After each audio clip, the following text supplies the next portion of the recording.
Aujourd'hui, je vais vous parler d'une expérience psychologique célèbre qui a secoué le monde scientifique, l'expérience de Milgram. L'expérience de Milgram a été menée dans les années 60 par le psychologue Stanley Milgram.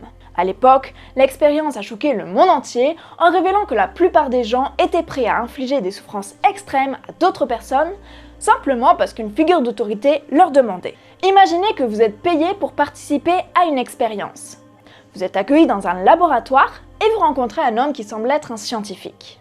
On vous explique que vous êtes ici pour aider à tester la mémoire et l'apprentissage d'une autre personne. Le scientifique vous dit que vous allez être le professeur et que l'autre personne sera l'élève. Vous êtes chargé de lui donner des chocs électriques à chaque fois qu'il donne une réponse incorrecte à une question de mémoire. Au début, les chocs sont légers, mais ils deviennent rapidement extrêmement douloureux. L'élève commence à crier, mais le scientifique vous dit que vous devez continuer. Que feriez-vous ? Continueriez-vous à donner des chocs électriques, même si vous savez que cela peut causer des dommages physiques graves ?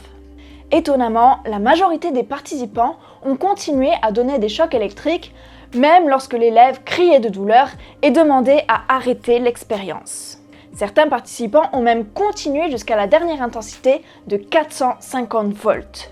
Milgram, très inquiet de ces résultats, déclara: « Je ne considère pas l'obéissance comme un mal, car elle est un comportement inhérent à la société. Néanmoins, elle devient dangereuse lorsque les individus obéissent aveuglément. C'est-à-dire que le degré d'obéissance est tel que le pouvoir de l'autorité prime sur la conscience personnelle.